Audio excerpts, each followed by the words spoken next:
everyone, and welcome to the show. I'm so happy to be here with you today. I'm your host, Misty Doan, and we have Liz here as well. Liz is the best, and I'm really excited. We get a lot of questions about fat quarter projects and quilts for fat quarters because here at Missouri Star we use a lot of pre-cuts, 10-inch squares, 5-inch squares, 2.5-inch strips. We don't have as many fat quarter designed quilts, but it is actually the original pre-cut. For those of you who are not familiar, a fat quarter is a half a yard of fabric cut in half, giving you a quarter yard that is fat, hence the name fat quarter. So right. I remember this threw me off when I started quilting because a quarter yard cut, if I would go to just get a quarter yard cut, right. It's only 9 inches wide.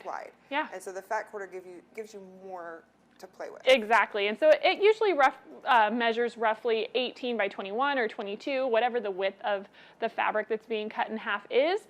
But while Liz was out, I actually recorded a fun little video for you. So let me show you that and check out this great pattern using a fat quarter bundle, and then we'll meet you back here. So I'm really excited about the project that I have to share with you today. It's this beautiful quilt behind me. This is a quilt called We've Got You, and it's designed by Lisa Bonjean from Urban Patchwork Gatherings, and it's featured in her book, which has 6 beautiful quilts and also 4 pillow designs. It's a really fun book, and I'm just really grateful that she was willing to let us share it with you today. To make this quilt, you're going to need the Urban Patchwork Gatherings featuring Urban Farmhouse Gatherings 2 by Lisa Bonjean. We're making the We've Got You quilt. You'll need 31 fat quarters from this beautiful collection from Moda, and 1 3/4 yards of background fabric cut into 2.5-inch strips. So let me show you how to make this. The trick of this quilt is really fabric management. You do want to keep track of your different prints because you can see the same prints are going to continue all the way across in the rows. So you can see some of them go this direction and some of them go this direction, and that's how you get that weave look. So you do want to keep track of it, but it's based on a very simple block, and this is it right here. So let me show you how you make this. So to begin with, we're going to have our 4.5 by 8.5 inch light pieces, and that's this right here that you're seeing. And so I have a bunch of those cut and ready. And in the pattern, how she has it written, you have a bunch of 2.5-inch background squares, and you're going to sew those to a 2.5 by 4.5 inch piece of your fabric that intersects. So see how it's running this way? This is the little 2.5 by 4.5 inch piece, and then when you set it with this sashing row, that's how you get this weave look, but this is your block here. So here's our 2.5-inch square and our 2.5 by 4.5 inch piece. So let's go ahead and assemble this together just like it is in the pattern. And then as I was working on this, I found a way to save some time, so I'll show you that as well. So we're going to begin by taking our pieces here to the machine, and we can chain piece these pretty easily. So I've got one on that side, and I'll put this one in as well.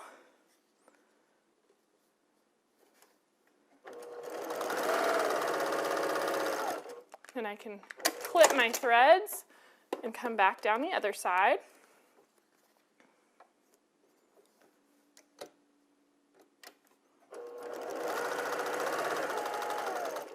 There's that one, and one more here.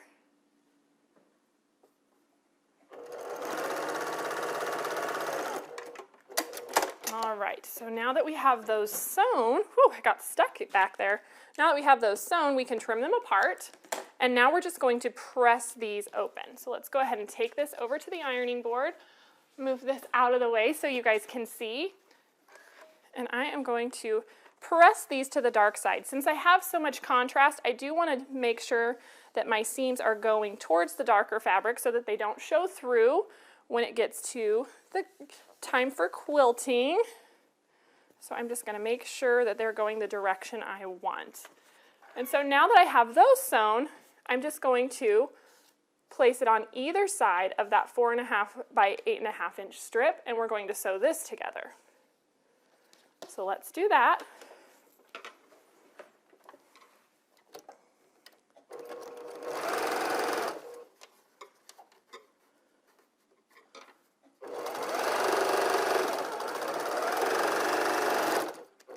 Again, we can just flip it around, sew down this other side.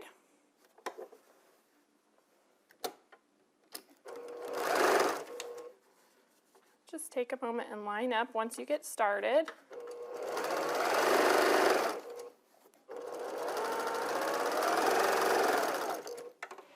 There we go. And now we can press this open, and that is how the blocks are made. Just like so. And you can see here how this would fit in the quilt. Let me see if I can find this exact fabric. Right here, actually, or pretty darn close to it, is where this would go into the quilt. And so you can see how it's just blocks, and then this is our sashing row. But let me show you a little bit of a time saver. Instead of working with all of these little 2.5 inch squares, when you are cutting the fabric, you actually end up cutting 4.5 by 22 inch strips of your fat quarters. And then you can just sew your 2.5 inch strip on either side and then subcut those into 2.5 inch strips to get your side pieces. And so you could see it just is going to save you a little bit of time, because instead of sewing a bunch of little short seams, you've got these great long seams, and then we can just cut this with our 2.5 inch ruler, just one after another, and have all of these ready for our blocks, and it just saves us a little bit of time and makes it go much quicker.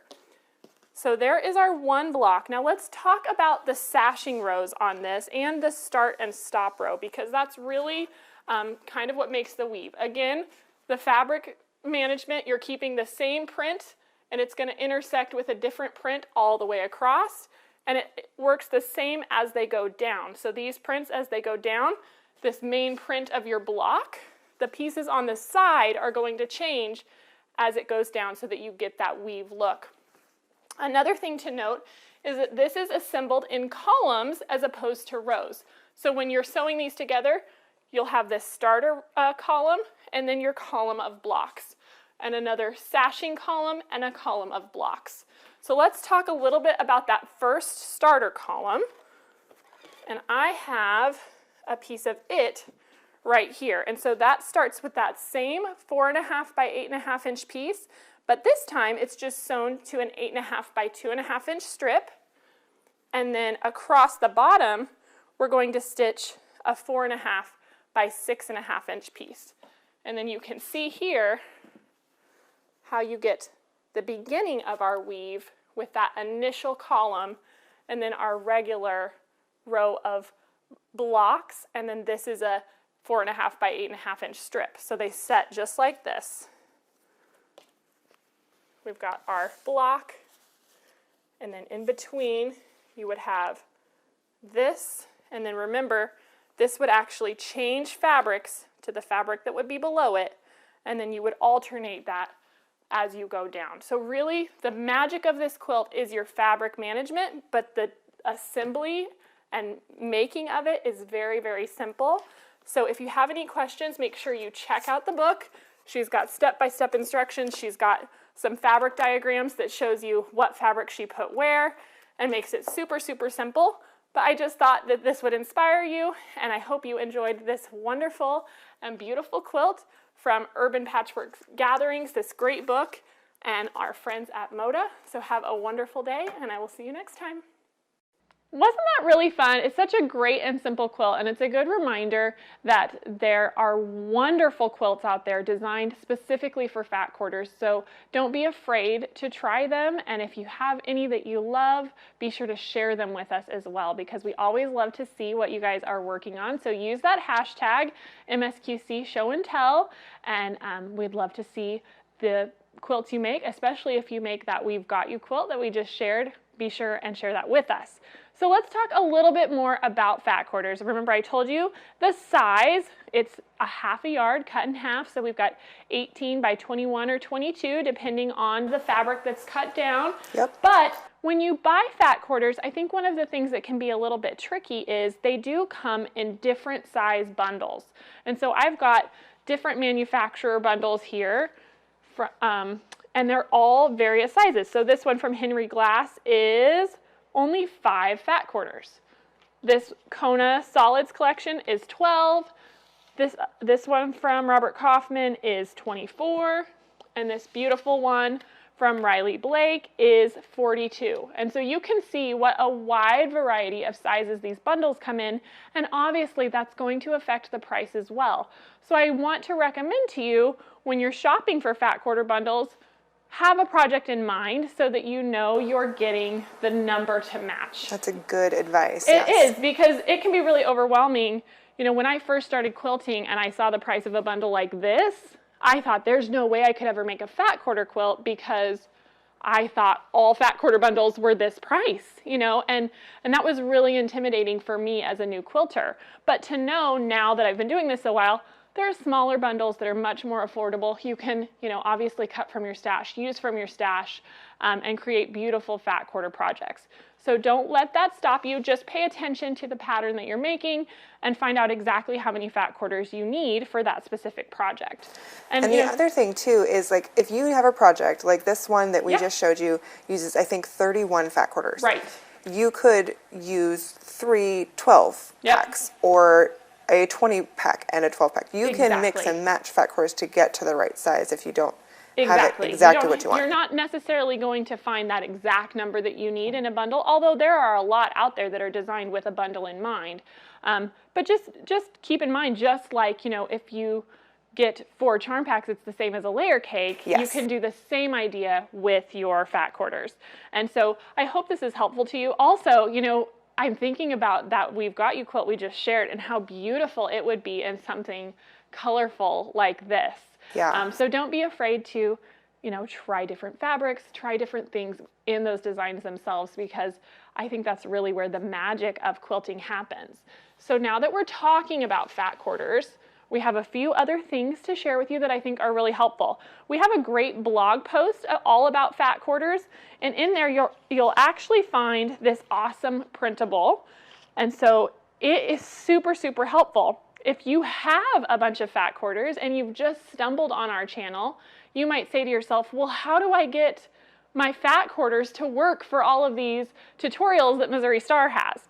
This printable is awesome because it takes a fat quarter and it tells you how many of the pre-cut sizes you can cut out of it. So it says, you know, here you can get 15, or sorry, I can't do math, 12 5-inch squares and a 2.5-inch strip, 2 10-inch squares and 3 2.5-inch strips. And it just shows you a wide variety of ways you can cut it in standard pre-cuts, as well as other useful cuts that you might need in quilting. So this is a great resource to have and just keep handy in your quilting room. So be sure to check that out as well. One more thing to keep in mind, we've linked you below to all of our fat quarter specific patterns, as well as all of our fat quarter bundles. So be sure to check those out. We have a wide variety for you here at Missouri Star, and I hope you enjoyed this awesome day and you learned a lot about fat quarters and how you can make them work for you in spite of whatever pre-cut you're using. So have a wonderful day, and we will see you next week.